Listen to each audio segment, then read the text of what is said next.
고흐의 두 번째 사랑. 해바라기의 화가 고흐. 그가 사촌 누이였던 키 보스를 사랑했던 적이 있었어요.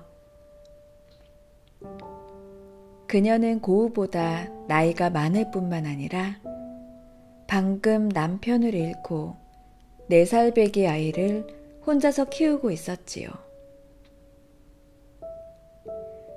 고흐는 키 보스에게 사랑하는 마음을 고백했어요.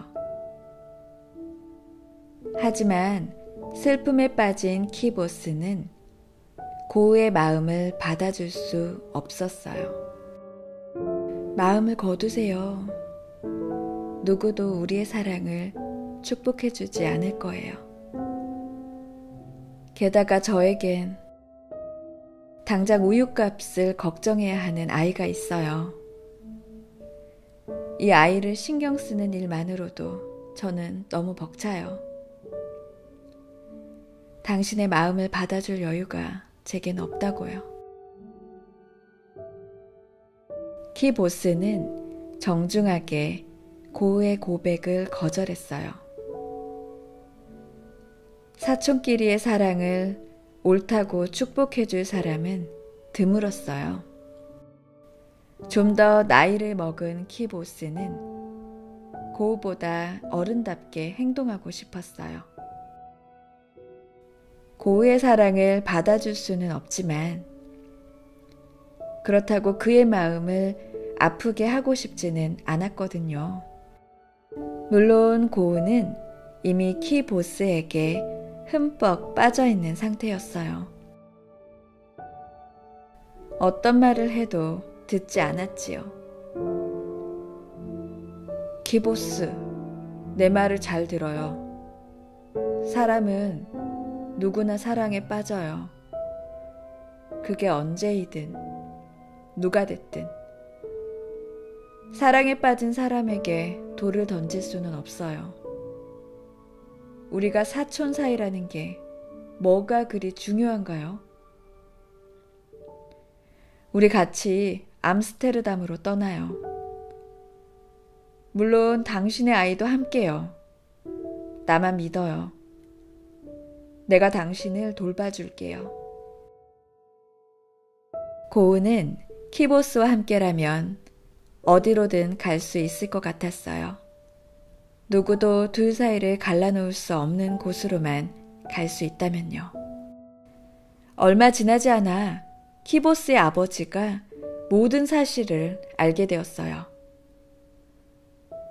고흐에게는 큰아버지인 사람이었지요.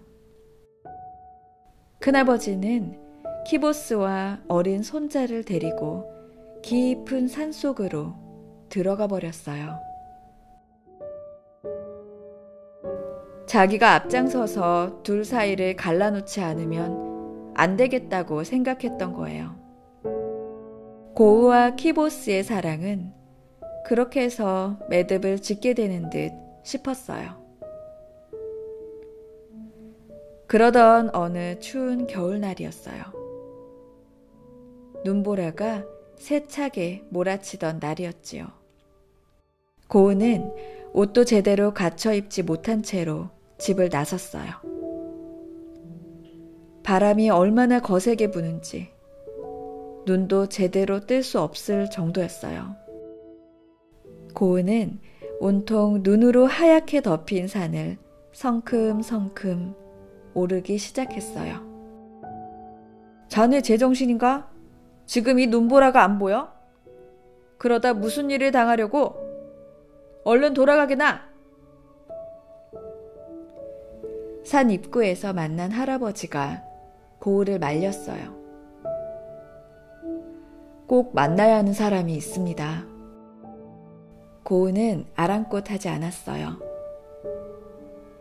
할아버지의 이야기를 듣는 둥 마는 둥 하고는 더 빠른 걸음으로 산에 올랐어요.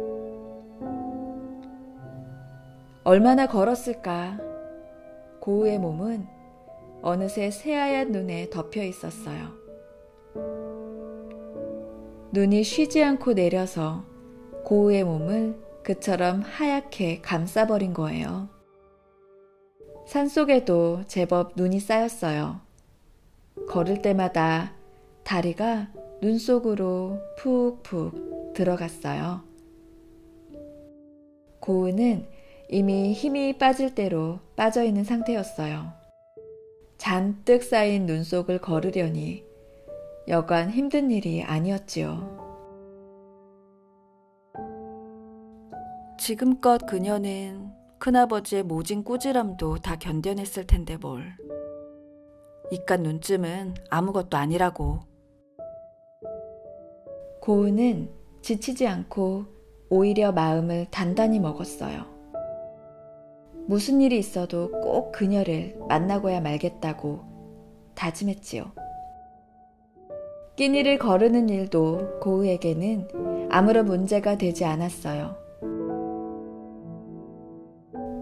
해가 뉘엿뉘엿 기울어 산속도 조금씩 어둑어둑해지기 시작했을 무렵이었어요.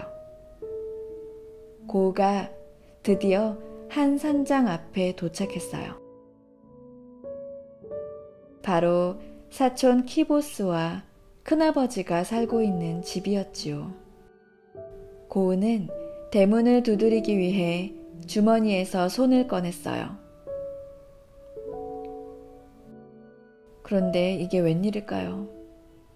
추위에 꽁꽁 언 손이 말을 듣지 않는 것이었어요. 고우는 있는 힘을 다해 주먹을 쥐고는 대문을 쾅쾅 두드렸어요. 잠시 후 큰아버지가 대문을 열고 나왔어요.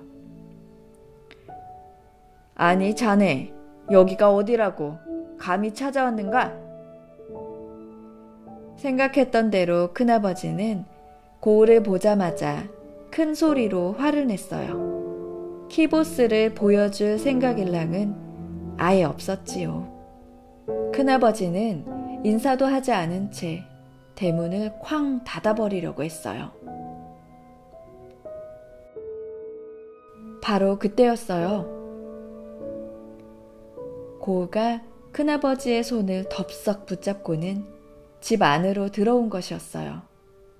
거실에는 따뜻한 양탄자가 깔려 있었어요. 구석에 있는 벽난로에서는 장작이 타고 있었고요. 아주 잠깐의 순간이었지만 고우는 꽁꽁 언 몸이 사르르 녹는 듯해 행복했어요. 거실 안쪽으로 2층으로 올라가는 계단이 보였어요. 아무래도 키보스의 방이 저 2층에 있을 것만 같았지요. 그 계단 앞에 조그만 탁자가 놓여 있었어요. 탁자 위에는 굵은 양초 하나가 타오르고 있었고요. 고우는 양초를 발견하자마자 그 앞으로 터벅터벅 걸어갔어요. 당장 나가게! 우리 아이가 보면 어쩌려고 그러는가? 큰아버지가 고우를 붙잡았어요. 하지만 고우는 멈추지 않고 탁자 앞까지 걸어갔어요. 그는 이제 거의 다 타고 바닥만 남은 양초를 가리키며 말했어요. 이 초가 전부 타오를 동안만이라도 그녀를 볼 수 있게 해주십시오. 이윽고 그의 눈에서 촛불보다 뜨거운 눈물이 흘러내렸지요.